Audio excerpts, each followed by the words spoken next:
A Russian man claiming to hold top-level secrets about Russian advanced bombers has just turned up at the U.S. southern border, seeking asylum. The man claims to have been an engineer at a production facility over in the city of Kazan, and he says that he possesses top-secret information about the White Swan Tu-160, which is the most advanced bomber in the Russian arsenal.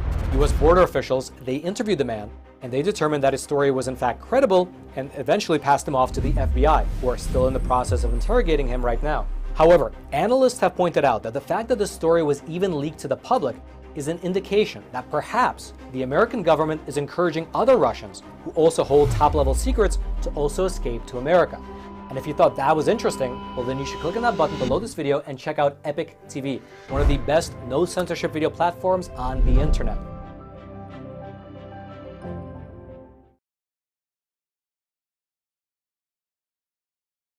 CEO here at the Stimson Center. This is a great opportunity this morning. Thank you for making the time to join us for a conversation with the U.S. Ambassador to Beijing. This is clearly a complicated moment in U.S.-China relations, and it is reflected, I think, in the interest we have seen in this particular conversation. Here at Stimson, we are trying to redefine the role of a foreign policy think tank and the role, indeed, that a think tank can play in promoting peace and prosperity around the globe. We start always with solid, independent research, and we run our research to ground, implementing our ideas in the field wherever and whenever possible. But the intermediary step is to bring diverse constituencies together, to try to build uncommon alliances, find common ground, and expand upon that common ground. And that is what this conversation here today is going to help us build a roadmap toward identifying opportunities between the United States and China on critical global issues.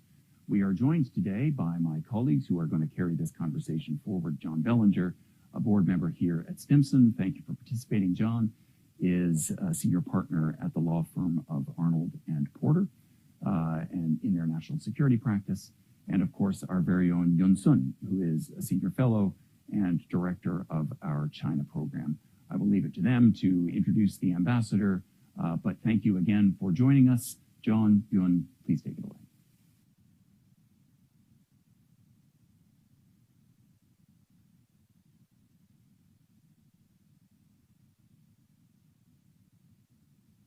This evening, Ambassador to China Nick Burns, who arrived in China in March 1 year ago. Wonderful to have you with us. Ambassador Burns has had a distinguished career in the State Department. He started in 1983, served in a number of posts, including as ambassador to Greece and ambassador to NATO. I first met Ambassador Burns in 2005 when we had our Senate confirmation hearings together in the second term of the Bush administration. He to be the Undersecretary of State for Political Affairs, the third ranking official in the State Department, and I as the legal advisor. I have been grateful to Ambassador Burns ever since that day of our confirmation hearings, because he was such a highly respected diplomat at the time that he drew all of the questions from the senators on the Senate Foreign Relations Committee, leaving me a free ride. So I've been grateful ever since that day.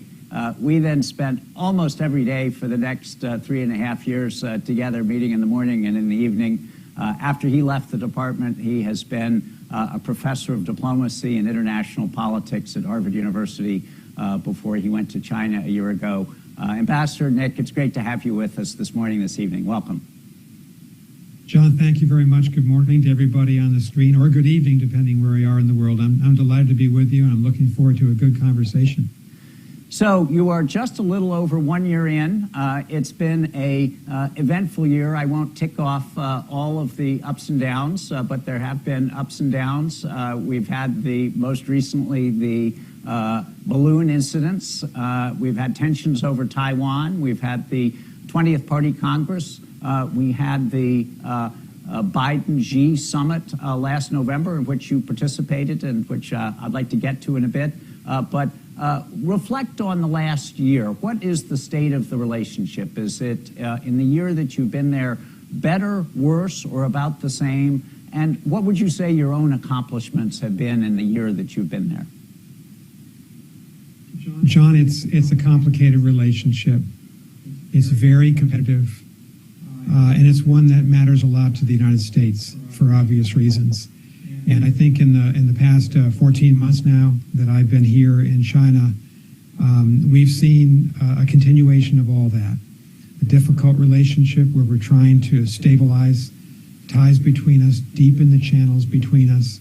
Fortunately, and of course, you know, I represent the president here and his administration, we have a very clear policy. And what we've been trying to do since the president came into office is to invest in the strength of our own country for this long-term competition with China in the economic, technological, and military security realms. And the president, I think, has had a very, very good beginning in doing that with the passage of the infrastructure bill, the $1 trillion infrastructure bill in 2021, with the major targeted investment that we are making in semiconductors and advanced chips in the CHIPS Act of 2022, and with the Inflation Reduction Act, $369 billion in clean energy research and funds designed to stimulate a clean energy future. That's the greatest amount of capital we've ever invested in our energy future, and it ought to put us in line, we hope, to meet our Paris climate change reduction goals by 2030. So I think the president's theory of the case, and he's right, obviously, is that we've got to strengthen ourselves at home if we're competing with China in so many different realms for the next decade or two. Second, you know, he very deeply believes, President Biden, that we've got to prioritize our alliances. And I've been coming to China since 1988, and I've been involved with our policy in this part of the world for a long time. We've never had a stronger position, at least in my working lifetime, in the Indo-Pacific. The extraordinary strengthening of the U.S.-Japan treaty relationship. You saw in Washington yesterday and today, you're seeing today, the visit of President Marcos, and the fact that our president, of course, enunciated yesterday our commitment to the 1951 U.S.-Philippines Mutual Defense Treaty, the strengthening of our relationship with Australia, and now the advent of AUKUS, which is going to strengthen with the United Kingdom, U.S., and Australia, Australia's capacity further in the next decade or two. And I think, John, the emergence of the Quad, which is not a military alliance, but a strategic partnership of sorts between India, Japan, Australia, and the United States. We are stronger now because of these relationships vis-a-vis China than we've been in a long time. And the president, in addition to investing and aligning, of course, we're focused on competition. And that competition is in many realms. It's certainly in the security realm, where we're trying to, of course, strengthen our security forces, our military forces in the Indo-Pacific with a lot of success. It's a competition with China on economics and trade. I've just been, in the last 6 weeks, I've been meeting the American business community in Guangzhou in South China, in Shanghai and Hangzhou in East China, in Shenyang in the northeast corner of China, in the Dongbei, and of course in Beijing. And I'm hearing a consistent message from American businesses. They need a level playing field here, and they often don't get it because of intellectual property rights violations or subsidies to the Chinese competitors of these American firms. So we're asking for a much broader effort, an aggressive effort by the government here in China to treat our firms as they should be treated. We're competing there. We're competing in technology, and I think that that's the heart, in many ways, of the competition of the future. There's a commercial competition between our companies, our researchers, our university research labs in AI and machine learning, quantum sciences, biotech, but many of those technologies will be militarized.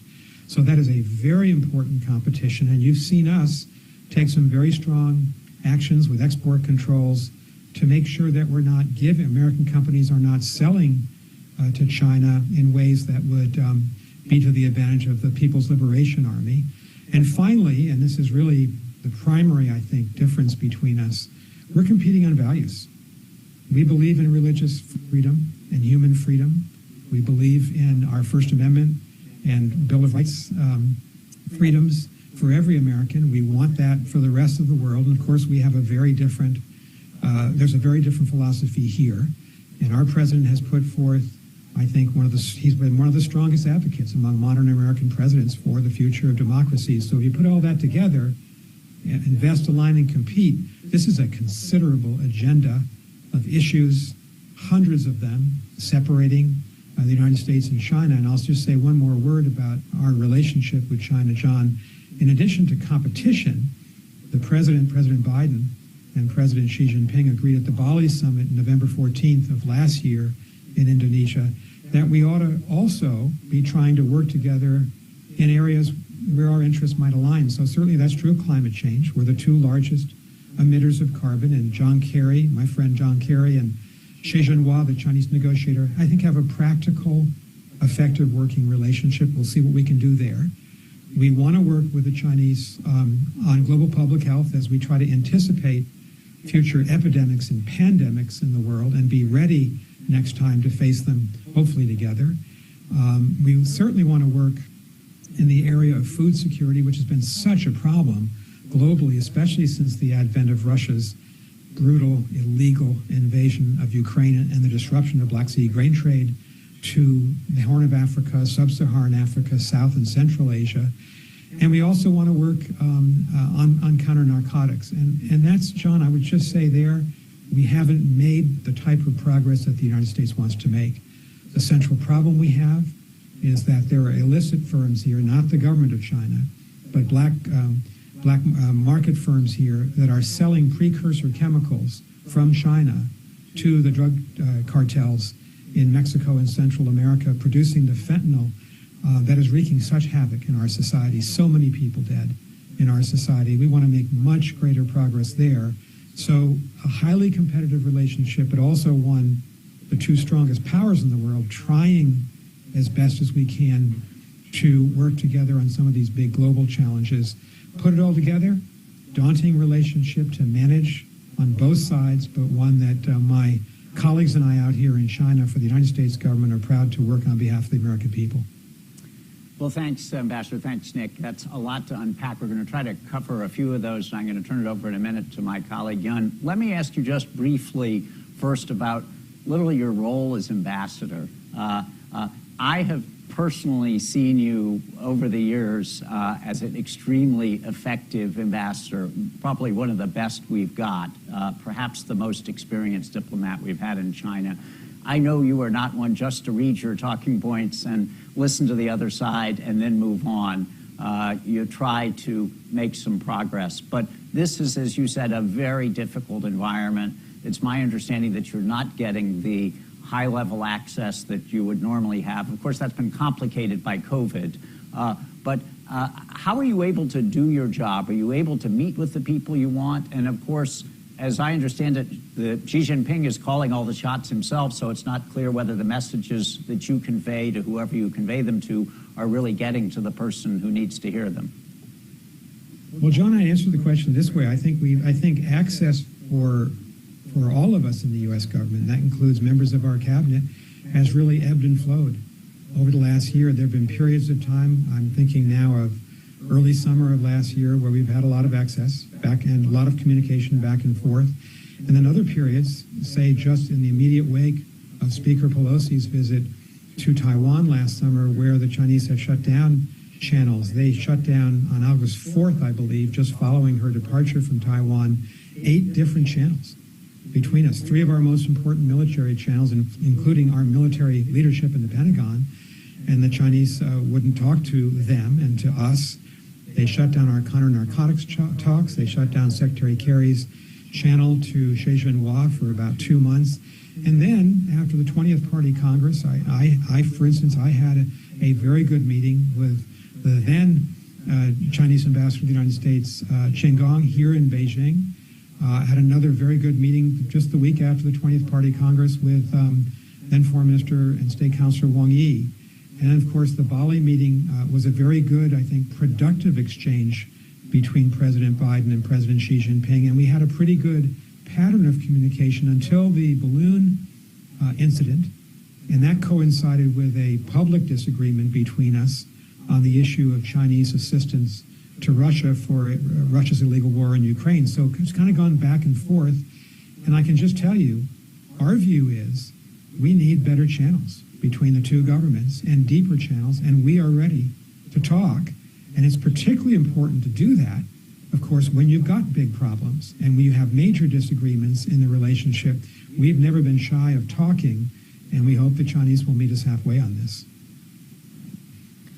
Thank you, Ambassador. Just turn the question a little bit to China itself. In your observation, while we know that China's priority this year is said to be economic recovery after 3 years of self-imposed restrictions related to COVID, and during the first quarter, we have seen some impressive numbers in terms of the foreign trade growth, and the government reported to be 4.8%. But at the same time, there's high unemployment rate and there's also a very high savings rate, which seems to suggest a lack of confidence about the country's economic future.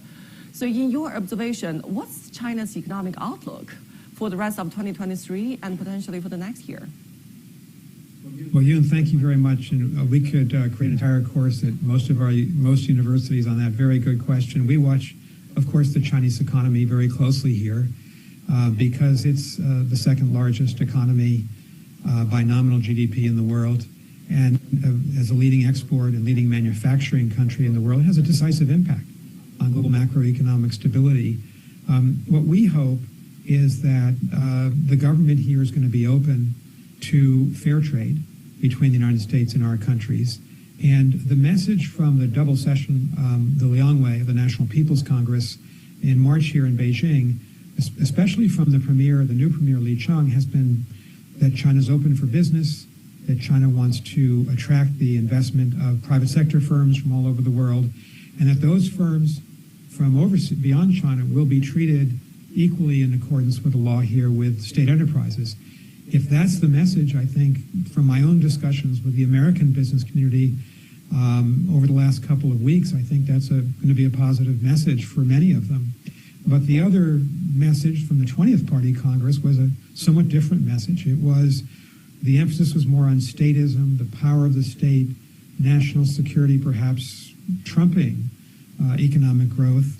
And so I think that as I read the international business communities here, and if you look at the reports of the European, Japanese, and American chambers of commerce, of their memberships, they've been quite common and I think equal in their emphasis. Most firms are staying here because the China market is so big.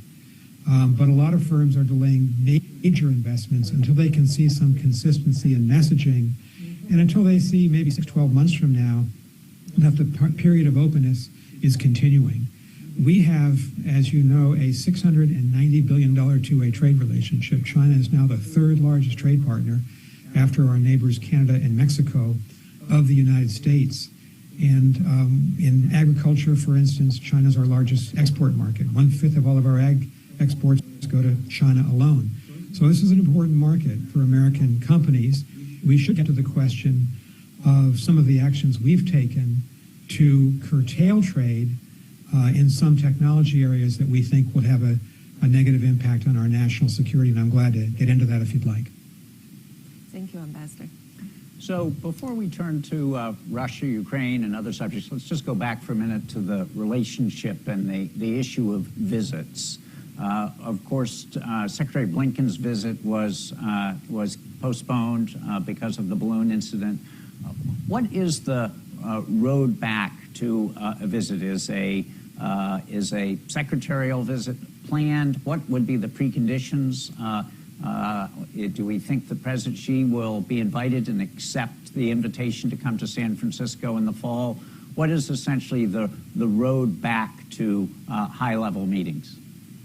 Well, John, you'll remember Secretary Blinken was set to come out here to China on February 5th and 6th for a visit, a long-anticipated visit. He had to postpone it on February 3rd because of the balloon incident.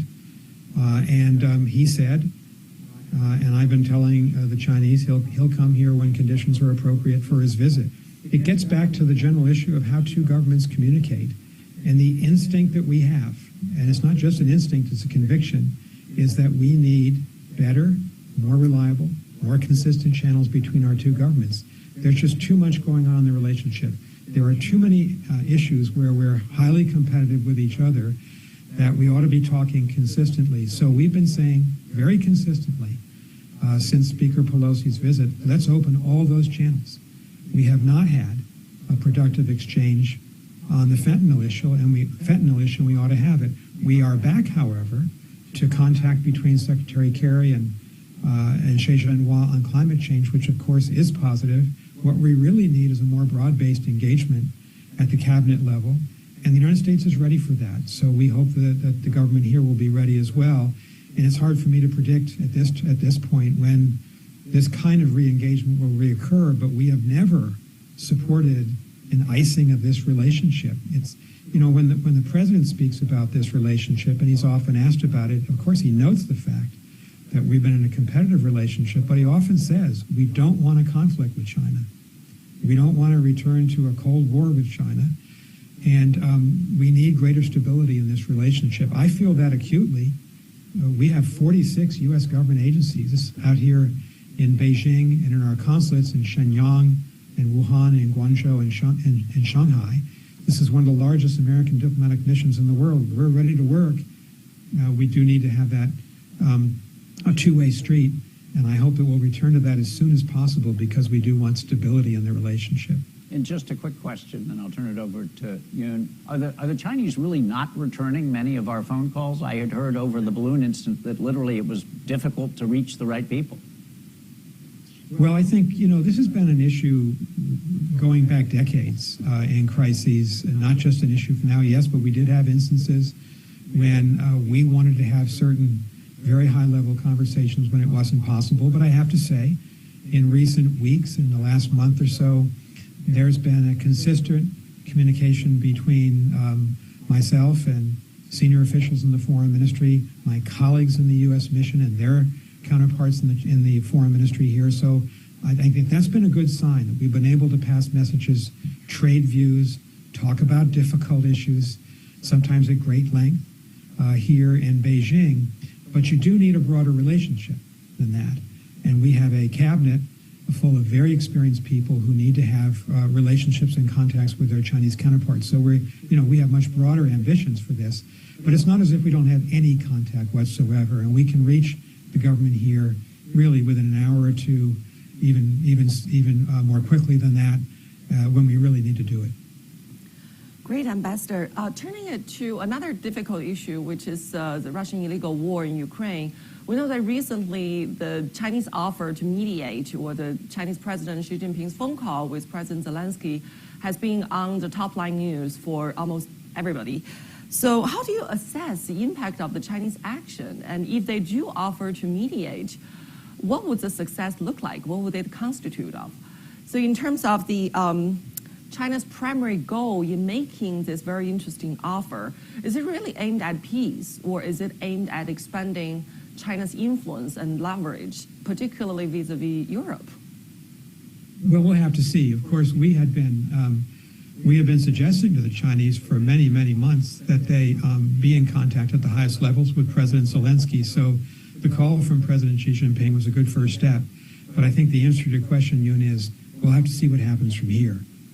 China has a very close relationship with Russia, a supportive relationship with Russia. I can tell you, because we read the Chinese press every day, the press here is blaming the United States and blaming NATO for the war in Ukraine, which of course is preposterous. The problem in the war in Ukraine was created by one man, Vladimir Putin. And to go after NATO just because the NATO countries are standing up for the United Nations Charter, for a sovereign Ukraine with its territorial integrity respected. 141 countries in the UN General Assembly voted to criticize Russia based on Russia's lack of adherence to civility and international law. I think what we need to see from China is to push Russia to withdraw its troops, and so that Ukraine can have all of its territory back and can be fully sovereign again in all aspects of that word. And it would be helpful if China pushed Russia to cease bombing of Ukrainian schools and Ukrainian hospitals and Ukrainian apartment buildings. You've seen the tremendous loss of life just in the last month or two under this vicious Russian aerial assault and drone attacks on the Ukrainian civilians. So I think that's what we would like, and I'm sure that's what the European countries would like. That's what Ukraine wants from China. I don't know if they've offered to be a mediator. China has enunciated 12 principles. They did that some time ago. But certainly we would like to see China be much more tough-minded in its advice to the Russians And we'd like to see action to end the war as quickly as possible on terms, of course, that the Ukrainian government can accept. Let me ask the flip side of that. Suppose the Chinese go the other way, Nick, and were to actually begin supplying arms or something similar that would be helpful to the Russians. Obviously, you and the administration have made clear that that would be some kind of a red line. If the Chinese were to do that, what would be the consequence? Would it be additional sanctions? What have you told the Chinese? Well, John, obviously this is a central issue in the relationship between the United States and China. And Secretary Blinken and our National Security Advisor, Jake Sullivan, and many other officials, including myself, have warned the Chinese not to provide lethal military assistance to Russia. We've been watching that issue very carefully now for many months. We have not seen evidence that the Chinese are doing that, but we continue to watch it. And I don't want to go into the private conversations we've had with the Chinese leadership, but they've been at the very highest levels, and we've been unmistakably clear about how serious this would be. So it's an issue we continue to watch. And obviously, you know, there's a lot of concern about a strengthening of China's relationship with Russia over the last couple of years, but particularly over the last year or two. And that gets into many different issues. It pertains first and foremost to this illegal and justified assault on Ukraine by the Russian military and the Russian president. But it gets into different kinds of issues, even larger global issues about the lack of, or our concern that Russia and China are out to undermine some of the central tenets of a liberal world order that's been established and has been so successful since the close of the Second World War. So it's been good to see the democratic countries of the world, not just our democratic allies here in the Indo-Pacific, and I referred to them before, but also Europe, acting and thinking very strategically about China, very concerned about what China's doing in Ukraine, but also what China's doing in the Taiwan Strait. And I think that help from Europe, the fact that NATO and the EU countries have been so clear about their concerns about Chinese actions and behavior, that really helps us out here in the Indo-Pacific to send a unified message to the Chinese leadership. Well, I want to turn to Taiwan. Let me just say briefly, in about 10 minutes, we're going to open the floor to questions from the audience, which Yun and I will be reading. So if you do have questions for the ambassador, you can send them to us here at www.stimson.org/questions, and we will be posing those to the ambassador. But you raised Taiwan, which, of course, we want to talk about. It's been a long-standing irritant in U.S.-China relations anyway. It's become even more complicated in the last couple of years because of actions on the Chinese side, but candidly also because of the Nancy Pelosi's visit, Kevin McCarthy's visit in San Francisco. It's gotten to be more difficult. On the Chinese side, President Xi has made clear that he would not rule out the use of force, and President Biden has made clear that he would be prepared to defend Taiwan. So what is the state of the relationship over Taiwan? Do you think a conflict seems to be closer now than it has been in the past? And what are we doing to prevent it? Well, John, Taiwan is a central issue, has been for decades and remains so now between the United States and the People's Republic of China. We've been very consistent, and we have not changed our one China policy. It's been based on the same principles that have guided us for 50 years now.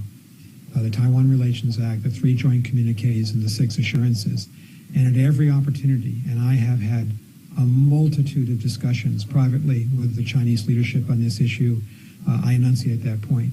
But we also say that, of course, the United States believes, and this is critical, that any resolution of the cross-strait differences has to be peaceful, because that's the right thing for us to be saying, because that's the only possible way that this is going to be resolved on a fair basis, this long-time dispute, and because, of course, the Taiwan Strait is a critical international waterway. Were it ever to be closed because of force of arms, it would have a major impact on the global economy, on container traffic, and on all the major economies that are in this part of the world. And so we've been consistent in that. You mentioned Speaker McCarthy and Speaker Pelosi. We have supported the right of both Speaker McCarthy and Speaker Pelosi to meet with the Taiwan leaders. They both have led a co-equal branch of the United States government, and I have defended them both. And we hope that the government here in China will commit itself to a peaceful resolution of the dispute. That's the most important thing I can say publicly. It's what we say privately, and it's been very good to hear that refrain from the Japanese, from the South Koreans, from the Filipinos, from the European Union, from the NATO countries, from a lot of countries in the world worried about the potential for the use of force in the Taiwan Strait. So it's something we watch very, very carefully, and of course it occupies a big space in this relationship. Following Speaker Pelosi's visit, for instance, I was called in to the Foreign Ministry that very evening. They issued a press statement about what they said to me, which liberates me to say that I defended the right of members of Congress to travel there. And of course made all the points you'd expect me to make, that American diplomats have been making for 5 decades now, about the importance of making sure that the Taiwan Strait remains peaceful going forward. Thank you, Ambassador, for that great statement and clarification. In the policy community, the year of 2027 is somewhat regarded as a watershed year for the Taiwan issue, because one of the popular assessment is that China is aiming to achieve the military capability to take Taiwan by force by the year of 2027. So do you believe that China still prefers peaceful unification as a preferred approach to the Taiwan issue, or peaceful unification is simply a synonym to military coercion, which is in the Chinese definition, use of force without war? Well, the Chinese position often articulated here in Beijing by the government of the People's Republic is that they say that they want a peaceful resolution of cross-strait differences, but they reserve the right for the use of force. And of course, we reject that, and we don't believe that is a proper way to proceed. They know our position on this issue. They know the position of many others in the international community. And of course, under the Taiwan Relations Act, and that goes all the way back to 1979, January 1st, 1979, retroactively applied, the United States has the obligation, as well as the interest, to make sure that we can provide defensive arms to Taiwan, so that the Taiwan authorities can have a proper defense, and we can help them build up a deterrence, so that there's no, if Taiwan has a sufficient deterrence in place, and if other countries around the world are supporting a peaceful resolution, one would hope that that would lead the Chinese to understand the consequences of the use of force in the Taiwan Strait. And we've been impressing that point upon them, as you can imagine, quite regularly out here. So let me end our questions with a question about the implications for the U.S. business community, which you've mentioned. Of course, that follows on to both the war in Ukraine and particularly the tensions over Taiwan. This makes it extremely difficult for U.S. companies to try to plot their future in China. Of course, the economies are completely integrated, or have been, but at the same time, U.S. businesses who need certainty just simply can't make decisions if they don't know what's going to happen in Taiwan, or they don't know what's going to happen in Russia. So much talk, as we all know, about decoupling, or at least de-risking. What has been your advice to U.S. businesses as they try to navigate all of these uncertainties? Well, we advise, as I said before, John, I've spent a lot of time with the American business community here. We've had a number of CEOs of Fortune 500 companies come here for the China Development Forum and the BOAO Forum over the last 6 weeks or so. And our advice is, look, we're going to try to help you succeed here.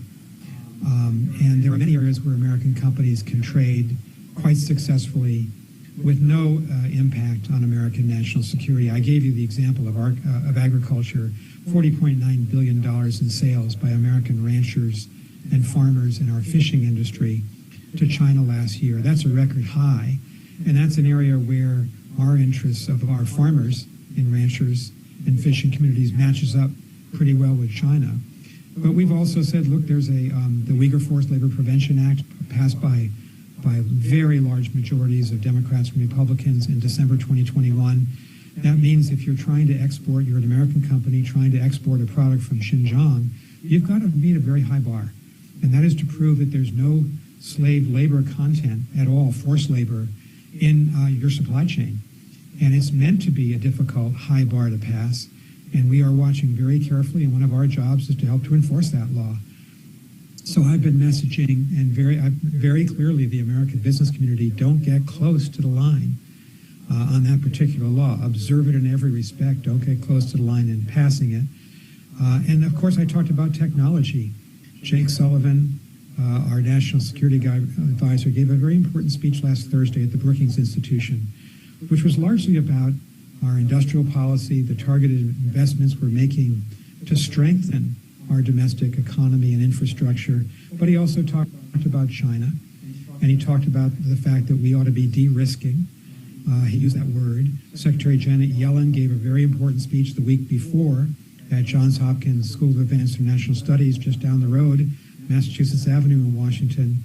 And she said the same message that I just said. We're not looking at a separation of these two economies, but there are areas where we have taken and will continue to take measures that would protect our national security interests. The most prominent one was back in October of 2022, the Commerce Department's action on advanced chips for semiconductors and supercomputers to prevent the sale of those types of articles to Chinese companies because it could strengthen the military and intelligence communities of China, and there's no reason in the world why the United States would want to do that, given the fact that we're in a major competition with China in that area. So it is a complicated landscape, and that's why we've spent so much time, Secretary Raimondo, Secretary Yellen, Jake Sullivan, Secretary Blinken, myself, in talking to the business community to make them aware of, where they can safely trade and invest. And our two-way trade relationship is increasing, not decreasing. But there are certain areas in these advanced technology fields where we're going to be putting up, we've already announced some restrictive measures because that's clearly in the national security interests of the United States. And Jake Sullivan made that argument again very clearly at the end of his speech at the Brookings Institution last week. So I commend that to you as a way of thinking about this question.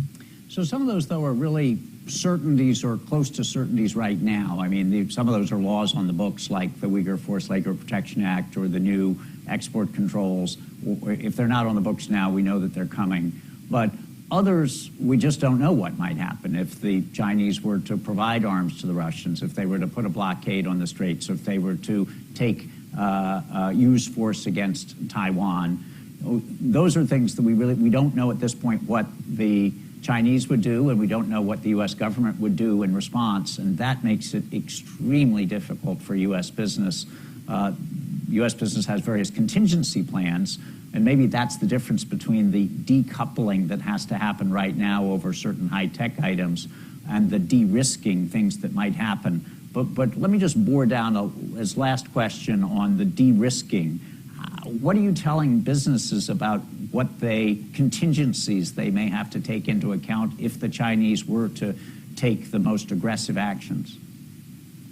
Well, John, there's no lack of conversation between our administration and the American business community. Secretary Raimondo on these technology issues has been talking to the business community consistently since she took office. Jake Sullivan and Secretary Blinken and Secretary Yellen, Secretary Vilsack on the agriculture side, Ambassador Tai on some of the trade issues that do impinge in part on some of these issues that you've raised. And I have taken, obviously out here, we have 1,100 American companies here. And so I see businesses almost daily out here. I took a trip to Shanghai and Hangzhou, the Silicon Valley of China last week. And it was really mainly a trip to look at educational institutions, but have intensive engagement all throughout last week with the American business community. So we try to answer the questions as best we can. We try to guide them as best we can, but we point them to the law In the case of the Uyghur Forced Labor Prevention Act, we point them to our clear actions in some of these technology areas where, frankly, we're just not going to give or allow the sale of advanced technology in some of these critical areas in the digital economy to the Chinese military or the national security civil military fusion here in China. We've been clear about that. I think that businesses are not confused about our message, but they are operating in difficult terrain. There's no question about it. Ambassador, there's a question from Professor Bruce McDonald, whom you might remember from State Department. He's currently at Johns Hopkins University SAIS, and he raised an important question about China's nuclear modernization plan, and which we know is to be rather ambitious. So the question is, what it will take for China to agree to participate in the discussion about joining the START process, potentially in a post-Ukraine war environment?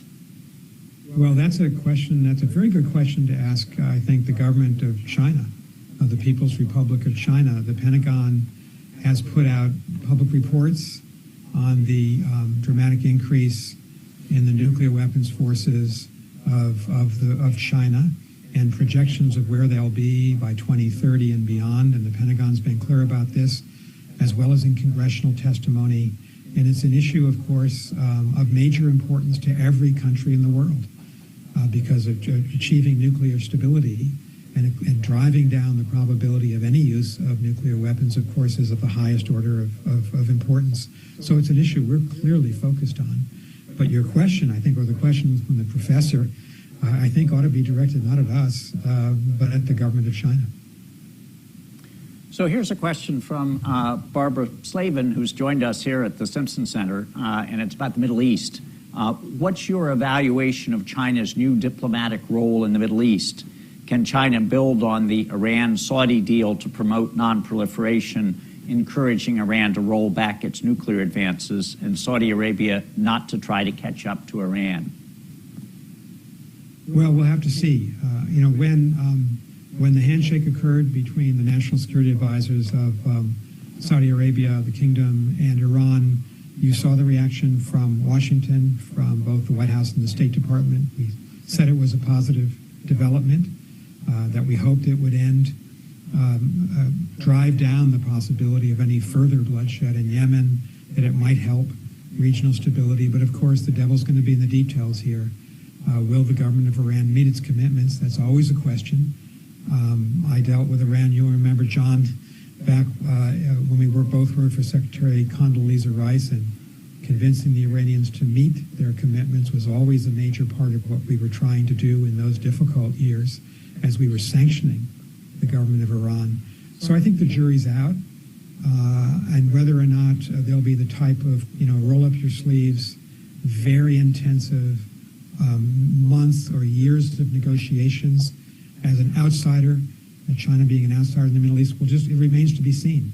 It is an issue we talk to the Chinese leadership about, obviously, but it's hard to forecast exactly how much of this is strategic and how much is tactical, and whether or not a central mediating role is going to be possible or not. It's just another question, a question mark, I guess I would say, that maybe we'll have the answer to 6 or 12 months from now. We'll have to see. A question from Mr. Roger Phillips about the tariffs currently being imposed. Where is the Biden administration in terms of rolling back some of the Trump-era tariffs? Presumably it has been in discussion for several months for now. Well, our policy hasn't changed since the beginning of the administration.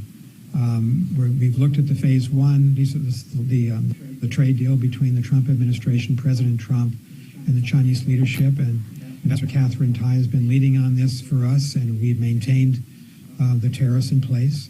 And of course, that's a decision that only the president can make in our system, but we've been consistent in that policy, and also consistent in drawing attention to those areas of phase one where the Chinese have not met their commitments to the United States, and there are many of them.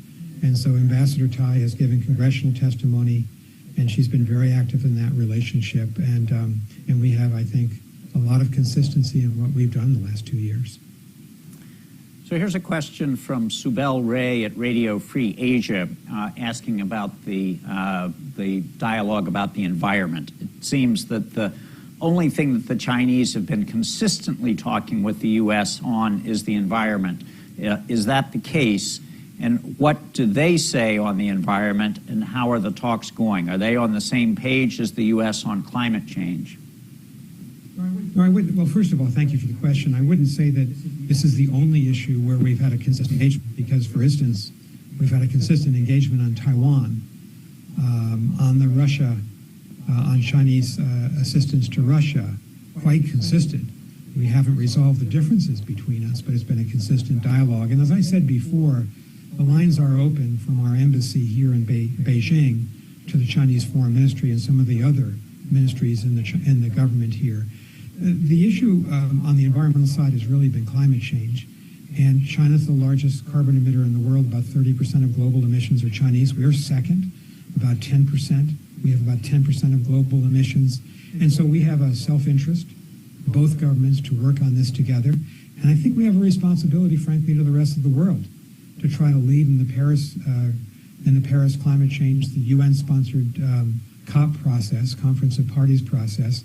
And as I said before, we have two negotiators in former Secretary of State John Kerry, our special climate negotiator, and Xie Zhenhua, highly respected Chinese negotiator. They know each other. They work together, I think, as an observer to this and trying to help in this very effectively. It doesn't mean they always see eye to eye, but I think both governments want to work to see if we can achieve the UN target of limiting the average global increase to 1.5 degrees centigrade. The U.S. is committed to that. We're also committed to net neutrality by 2050, China by 2060. So we'd like to see movement from the government here in Beijing to be more aggressive in driving down their own carbon emissions over the next decade and beyond. So that's where that's kind of a macro view of this. And I think it's a good sign that since late October, early November, we've been able to talk again. And President Biden just had a virtual meeting of global leaders on climate goals, and there was a Chinese government official represented at that meeting, that virtual meeting. So we felt that was positive too. And on these issues, we feel we have a self-interest in working with the government here. We'll continue to do our best. Thank you, Ambassador. Another question related to the business community from Jeff Powell of Asia Times. How will Beijing's newly amended anti-spy law affect U.S. businesses and nationals in China? This is the so-called counter-espionage law that was announced last week. Frankly, we're very concerned about it. We need to know more about it. So we're asking questions here in Beijing. The Chinese authorities will continue to do that. But if you combine that, and this is a law that potentially could make illegal in China the kind of mundane activities that a business would have to do to seek due diligence before you agree to a major investment deal, to have full access to economic data, to make rational economic decisions. It could possibly imperil academic researchers, professors, journalists could get caught up on this. What we know of it so far is not positive. But again, we're digging deeper, and we intend to have a full discussion with the government here about it. If you put that together with some of the punitive actions that the government here in Beijing has taken against several American companies recently, we're very concerned about this. We've made our concerns known. We think American businesses here ought to be free of intimidation from the government, and that the rule of law should prevail, and that they shouldn't be targeted if mainly because there are political differences and competitive differences in the U.S.-China relationship. So it's something that I take very seriously as the ambassador here. We're in touch with the business community. You've seen a very strong statement just last Friday from the U.S. Chamber of Commerce in Washington, and I am hearing about it from American businesses here. So we'll continue to focus on this and engage the government here and hope that we can have an environment here where American business people and journalists and academics can feel safe that if they're operating here in China, that they can do the jobs that they came here to do, and that they're not subject to this kind of intimidation. Let me ask you a question about human rights. This comes actually from a official in one of the U.S. government agencies. Can you comment on what the United States is doing to press China to respect human rights, and in particular in Xinjiang? Well, President Biden and Secretary Blinken and all of us in the executive branch have been speaking out quite regularly about our opposition to what's happened to the Uyghur population in Xinjiang. We've been critical of what's happened in Tibet, and we've been critical, of course, in Hong Kong, and the denial of ordinary rights and civil rights to the people of Hong Kong. We've also been critical of the lack of religious freedom, and we've been quite clear in our criticisms over the last 2.25 years now, and we'll continue to do so. This is one of the profound differences between the two governments, one of governing philosophy. It's, as I said at the beginning, one of the issues that really separates the two governments in a very clear way, and we have a responsibility here to speak out when there are human rights abuses, and we've done that quite consistently. John, you remember we have a congressionally mandated human rights report. We just issued it last month, and it was a very long, hard-hitting report. Anybody listening to this can go on the State Department website and look at that report and see the kind of work that we've been doing here to analyze and call attention to the substantial differences we have in terms of how to treat people in one society and to consider the lack of freedom here for most people in this society. Wonderful. Another question related to national security from Kevin Barron from Defense One. And this is about U.S. domestic politics. How has American domestic and partisan politics around China helped or hurt U.S. national security goals, as more Americans recognize China as a threat, but are divided over what to do about it? Do you see it helping or hurting U.S. national security? Well, first of all, I'm going to give you a nonpartisan answer because as a federal employee, we don't engage in partisan politics, and obviously we have a responsibility to adhere to the law in that respect, and that's something we take very seriously out here. But I have to tell you, it's a good question. I think personally, it's very helpful that Congress, in many respects, that both of our major political parties are really speaking with one voice on many of the issues we've talked about tonight, whether it's human rights or the trade issues that we have, the trade complaints, IP and intellectual property infringements, for instance, whether it's on the issues concerning Chinese activities in the South and East China Seas that we think are contrary to international law, whether it's China's activities to try to intimidate the Philippines or the activities very assertive by the government and the PLA on the China-India border. It is for us, and I can tell you as an ambassador, to have members of Congress in both parties speaking with one voice is very helpful. And I hope we'll get to the point now that zero COVID has ended that we'll be able to have members of Congress travel here, hopefully in bipartisan delegations, to deliver that message to the Chinese leadership. And it does point to a wider issue. I'll just take advantage of the question by saying COVID and the enforcement of zero COVID here in China over 3 years meant that for 3 years, we didn't have a single member of the executive branch, last year of President Trump, first 2 years of President Biden, travel to China until just 2 months ago. We didn't see a single CEO of a major company here until just 6 weeks ago.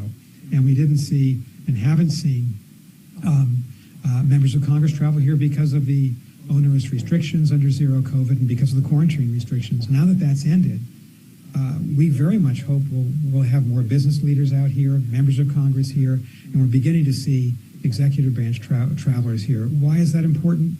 Because governments in a complicated, difficult relationship like this, you need connectivity, and we haven't had that.